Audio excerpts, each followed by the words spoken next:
আসসালামু আলাইকুম। তো আজকে রান্না করছি মুরগির মাংসের পাতলা ঝোল। তো আমি এখানে আস্ত আলু দিয়ে করব, নতুন আলু। তো প্রথমে আমি কড়াই গোটা গরম মশলা, তেজপাতা, জিরা দিয়ে দিয়েছি। এরপরে বেশ কিছু পেঁয়াজ দিয়ে দিব।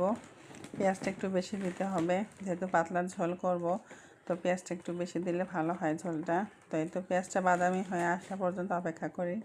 তো এই তো বাদামি হয়ে এসেছে। এখানে আমি আদা রসুন বাটা দিয়ে দিচ্ছি, দিয়ে এটাকে ভালোভাবে আবার ভেজে নিচ্ছি।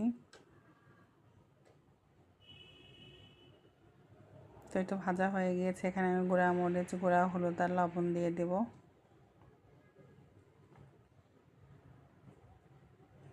তো এটা ভালোভাবে আমি আবারও ভেজে নিচ্ছি। নিয়ে এখন আমি এখানে লবণটা দিয়ে দিব।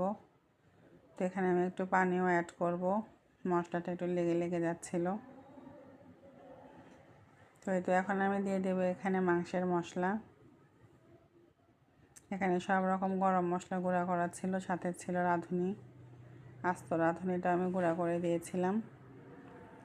তো এই তো মশলাটা কষানো হয়ে গিয়েছে। এখন আমি এখানে মাংসগুলোকে দিয়ে দিব। মাংসগুলোকে দেওয়ার পরে কিছুক্ষণ নেড়েচেড়ে নিয়েছি। এরপরে আমি এখন আলুগুলো দিয়ে দেবো। আলু আমি শুধু ছিলে নিয়েছি। তো নতুন আলু তো ছেলাও লাগে না, তো এরকম আমি আস্তই রেখেছি। এটাকে ভালোভাবে কষিয়ে নেব। তো কষানো হচ্ছে, তো আমি এখানে একটু পানিও দিয়ে দেবো, দিয়ে ঢেকে দেব। তো পানি দিয়ে আমি ঢেকে রেখেছিলাম। তো এখন সেদ্ধ হয়ে গিয়েছে।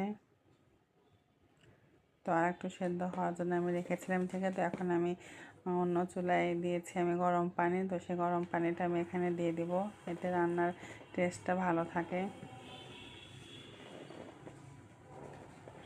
গরম পানি সব কিছু রান্নার সময় দিলে রান্নার টেস্টটা ভালো থাকে। তো এখানে লবণ কম হয়েছিল, তো আমি লবণও দিয়ে দিলাম।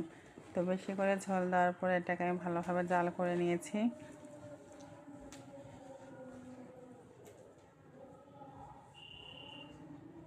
তো এখন আমি এখানে ভাজা জিরা গুঁড়া দিয়ে নামিয়ে নেব। তো ভালো থাকবেন সবাই।